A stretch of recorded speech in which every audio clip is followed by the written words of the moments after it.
Picture this for a moment, if you will, for just 1 second. Envision inside of your brain, get it inside your thoughts. You meet somebody on a dating app. It's outstanding. You have your body all coalesced with them. You got in their birthday suit and you meet up with them, and it's fantastic. It's good. Oh, it's great. Oh, it's fun. And then the next morning passes through and they say, oh, that was fun. I'm not looking for anything serious. And then you go to the next one, and the next one, and the next day, and the next day. And you just keep going and doing this, and you're looking for a genuine connection. And this is the greatest romantic swindle of the 21st century is what it is. It's stupid. Hookup culture isn't a liberation movement, and I'm not shaming people that do it for fun or mess around with their friends and have a good time. I'm not doing that. I'm talking about people that want genuine connections. This multi-billion-dollar con job, that is hookup culture, because that's what it is now. It's a beautifully packaged lie sold to us with the aesthetics of empowerment and the soundtrack of artificial confidence. Oh, this is great, meticulously engineered by the algorithms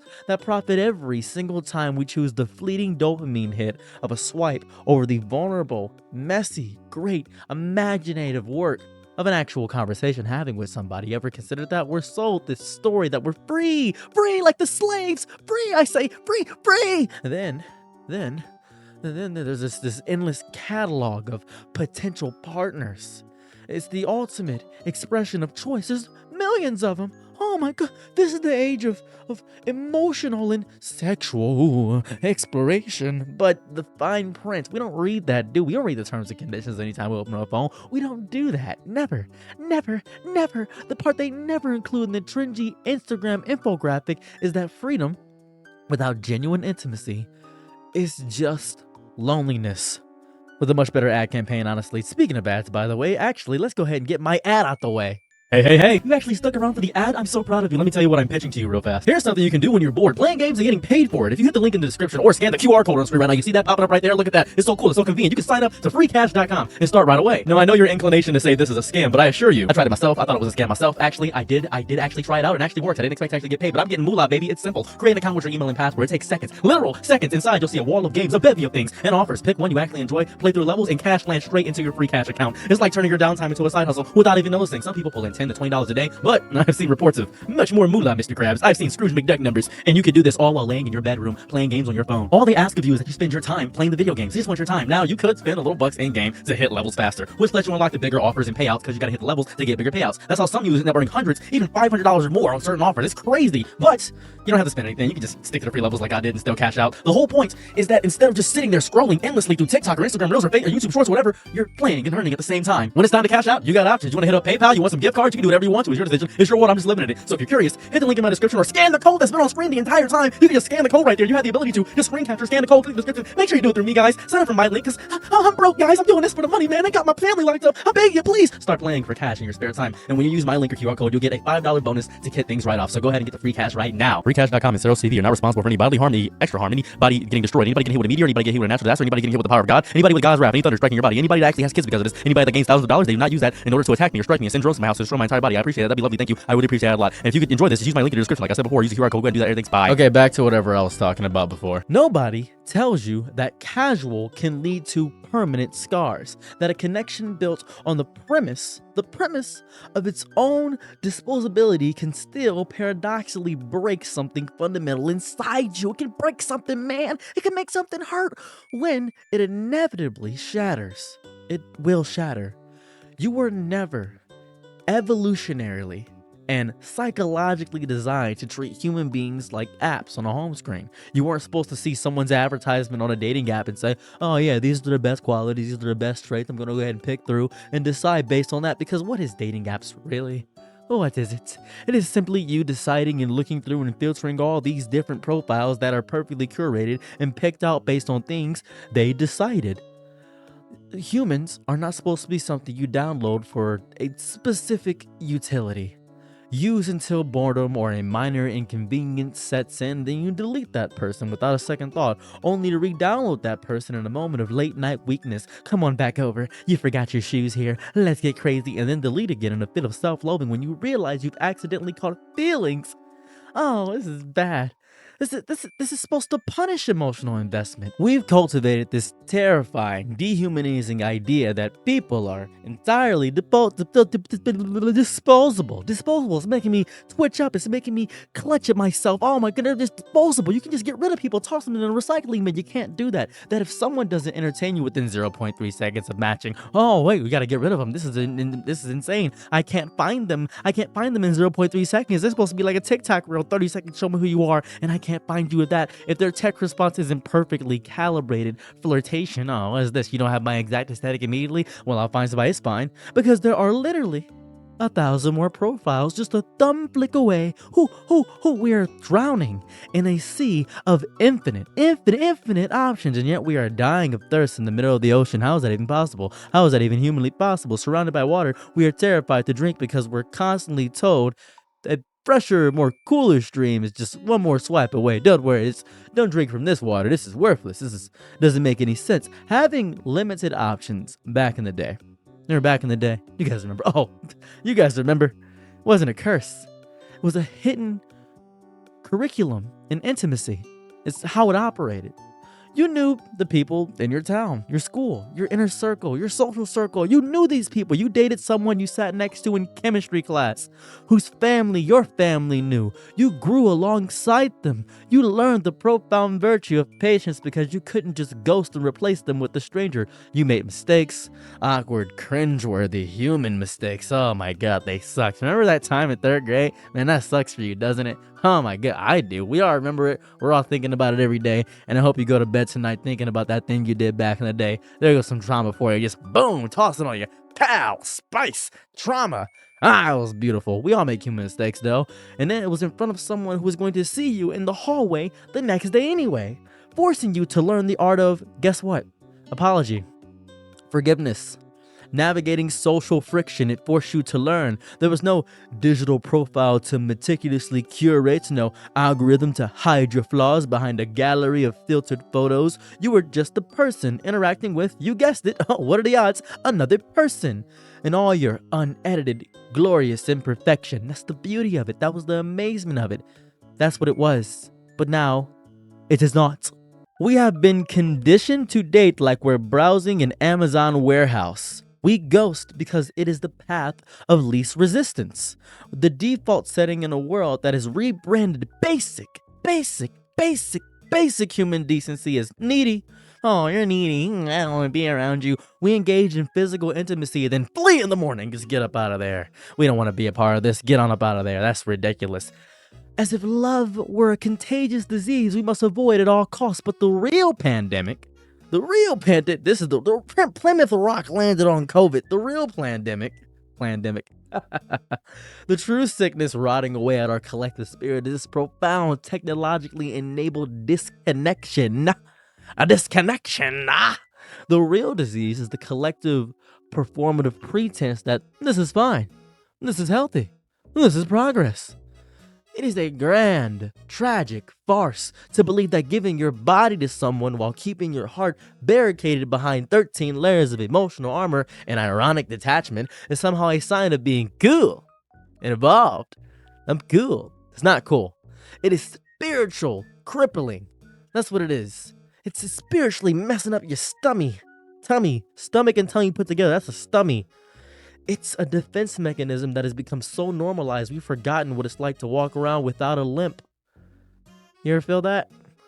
You don't get it, do you? Who are the architects of this alienation? Well, that would be the dating apps. Dating apps, to me, are digital predators. Whether it be Tinder, Hinge, Bumble, whether it be Grindr, whatever you're on, doesn't matter to me. They're all digital predators. Vampire squid entities whose survival is predicated on your perpetual dissatisfaction. They do not want you to find lasting love. Their business model thrives on your continued search, on your serial disappointment. They are designed to be slot machines, not matchmakers. Because if you actually found a meaningful connection and deleted the app, which Hinge famously say this is the app that needs to be deleted, you gotta delete the app. If you delete that app forever, well, they would lose a revenue generating user, the loser, who is you. You cannot monetize you can't monetize that. You can't monetize that. I don't even know why you can't. You can't. You can't. So they just dangle enough potential in front of you.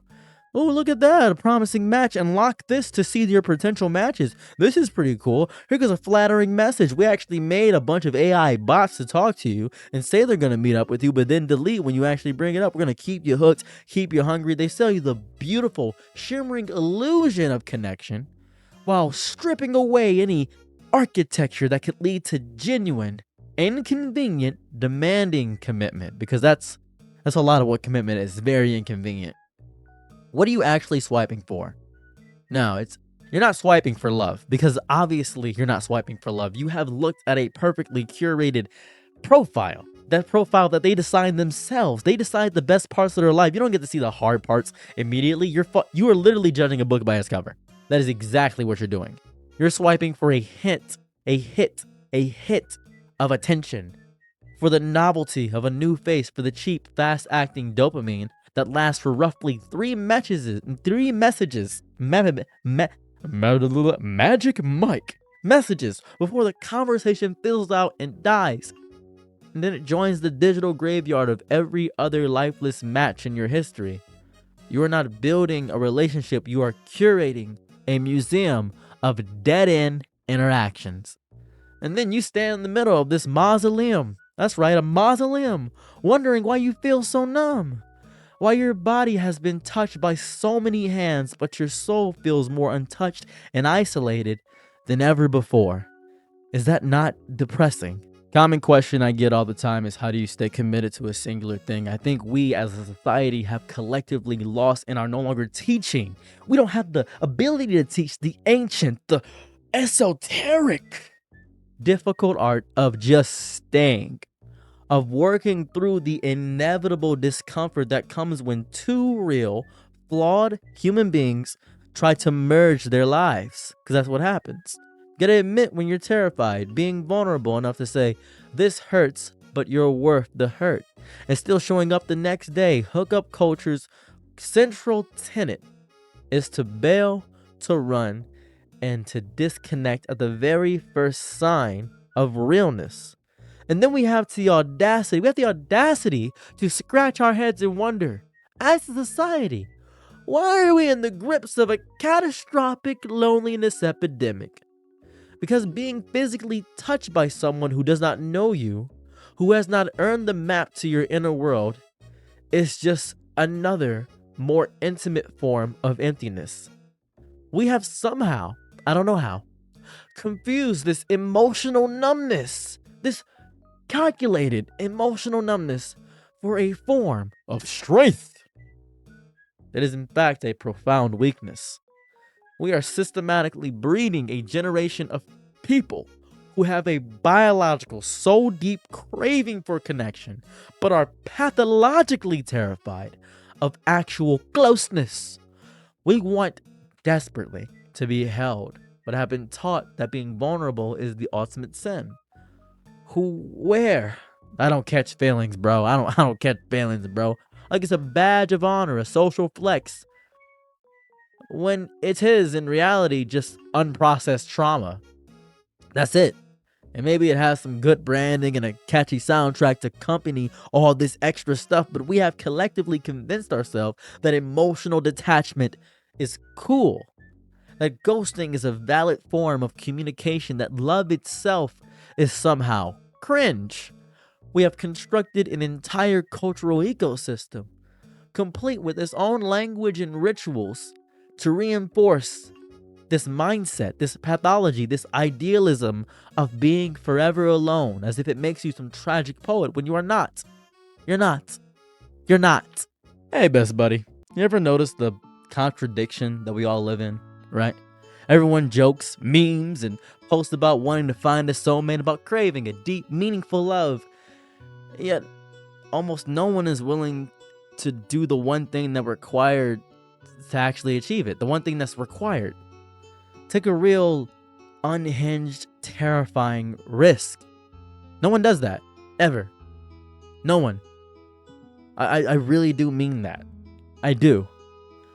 Because we have built our entire romantic framework on a foundation of instant gratification. And then we plan these exit strategies. Because we don't date anymore. We orbit each other on social media. We breadcrumb just enough attention to keep someone on the hook. We soft launch a potential relationship to test the waters of public opinion. We play these absurd, intricate games, all to avoid looking desperate. And the punchline is that the very game playing that we're doing is desperate. That's the tragedy, isn't it? When against our best efforts, we do actually catch feelings for someone. It feels like a system error. It's terrifying because we've had so many transient, meaningless encounters. We no longer trust the signals of our own hearts.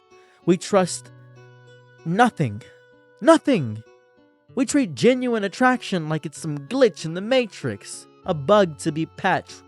We actually find ourselves apologizing for wanting something more substantial, prefacing a confession with, "I know this sounds weird, but I actually like you. Yes, I know we just did it pig nasty style for a whole weekend, but I really do like you. This is important, and I want to learn more about you because I don't even know your name, but we just did this for a whole weekend. I've just been calling you baby or your username because I don't know you." Caring for another human being has become a shameful, taboo secret to be whispered in the dark. And I hate it.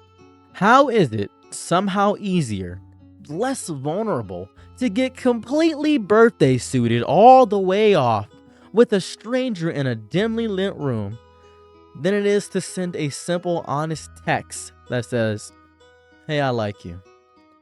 Let that sink in. No, seriously, let that sink in inside of your breath. Let that sink in your door. The sink needs to come in and actually be installed in your bathroom because you have not let that sink in for years. You have no sink in your household. You can share your body faster and with less anxiety than you can share a simple positive emotion. That is not intimacy. That is avoidance. That is all it is. That is social anxiety. That is your body screaming yes while your soul, your true self, is whispering a desperate, unheard, "Wait, we gotta stop this." It was diabolical of this whole thing. It's rigged to ensure you keep coming back. Not to a person, but to the platform. To the endless chase, to the fleeting, empty validation of a new match notification. We have successfully, we have done it, gamified human affection. We have turned the profound, beautiful, messy human experience to desire into just another form of consumable content. And in doing so, we have mistaken the resulting emptiness for a form of empowerment.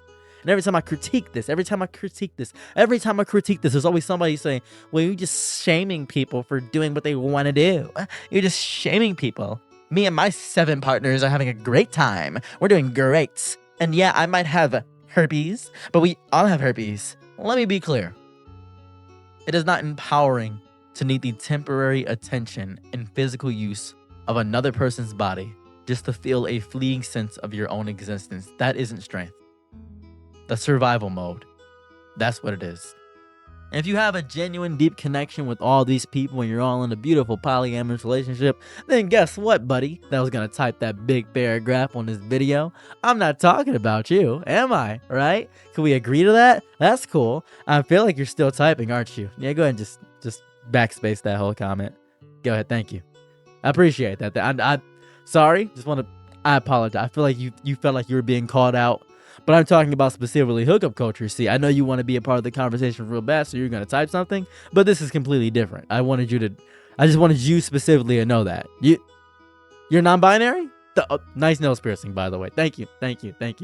Your hair color looks lovely, by the way. No, I know your mother hates you because you remind her of a younger version of herself, and your dad probably did something horrible to you when you were younger. Yes, I know.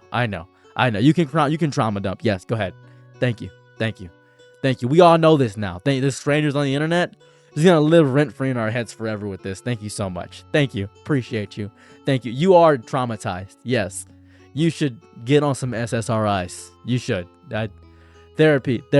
Maybe BetterHelp.com. Could you imagine if I went right into an ad read upon insulting you? Wow, that'd be beautiful. BetterHelp, get on me. I'm ready for it. The common refrain is that people are afraid of commitment. But that's not quite right, is it? People are afraid of being seen, not commitment, truly seen, in all their flawed, vulnerable, uncurated glory. And hookup culture is the perfect hiding place. It offers you the chemical hint of connection without the terrifying risk of true vulnerability. You get the thrill of the chase and the climax of the conquest, all while keeping your heart safely locked away. But after enough of these hollow encounters, a chilling realization draws and dawns upon you. You aren't getting stronger or more resilient. I was thinking of the word resilient, but I said resistant. Don't know why that popped up in my brain. No idea. You're going crazy here. It's really fun. You are getting hollowed out. You are starting to feel this strange sense of loss for people you never truly knew. You begin mourning the little pieces of your authentic self that you gave away too easy, too casually in transactions that promised liberation but delivered only ghosts. Super Ghost Kamikaze Attack. Go Tanks is releasing soon on Genshin Squadra. I feel as that you ever see that Black Mirror episode where there's ads popping in the brain? Every time I have a singular thought, I just gotta get it out. Don't know what's going on there. Let's finally call this scam by its true name. Hookup culture is a performance. It's a sophisticated, culturally sanctioned coping mechanism for a world that has made genuine connection feel too dangerous. It's disguised the pinnacle of modern confidence. And the apps, they are not digital cupids. They are psychological slot machines. And every pull of the lever, every swipe right, costs you a little more of your capacity for real love. The more you spend, the more the memory of what real, demanding, transformative love actually feels like fades into the distance. Almost a mythical echo. Oh! We are becoming a generation that knows everything about hooking up and nothing about holding on. And we are lonelier for it. And I guess in the most Oscar Wilde sense, we know the price of everything, but the value of nothing. And that is sad. That is very sad. Thank you. Just wanted to rant about this for quite some time. Been thinking about it realistically. Guess I'll plug a few things here since you made it to this part of the video. Thank you so much. If you saw that ad read earlier, go ahead and click on that. If you just click on it, I get paid. Just want to point that out. If you just click on it, make an account, you didn't even got to use it, I get paid $6. That's how it works. If you want to help me out in some way, that'd be great. It's in the top comment. I'm sure I might have forgot. I don't know. I may have forgot it. Who knows? I forget a lot of things. A lot of stuff's going on. It's peak season at Amazon right now. Sucks for me coming in back because I'm off this entire month in October. But peak season comes back, I'm screwed. My entire body's going to get destroyed. I also have a Patreon. That's kind of cool. I have a second channel with CEROS Live. I kind of just post gameplay stuff, or you know how I ramble during these videos? Yeah, that's basically it, with gameplay looped in the background while I'm playing the game. That's how that operates. So there's that. Have anything else to plug? Anything important? I guess I stream a little bit. I stream for like 3 hours a day in the dead of night, so that's kind of cool. That's always fun. Don't know what time zone you're in, but I'll be streaming. I'll be streaming randomly. You'll see me there. So yeah, tell me your hopes and worries in the comment section down below. Let me know your pinnacle of who you are. Just let me go ahead and do that. This YouTube stuff's interesting too. I don't know. I really don't know how to better way to phrase it. YouTube stuff's really interesting. It's strange. I didn't expect so many of you to be here. Even if it's just 1,000 of you to watch this video, appreciate you guys. Happy you're here. Bit of a longer video than usual. Gonna release a lot more longer videos coming out here soon. This will be my full-time job one day. But right now I don't make enough to have that happen. So, bye. Leave. Oh right, I have an outro. Watch this. I'm your nigga night, be my Laurel Angelo. Happy to try what you need. Your world, I love to live in it. I love the ride when you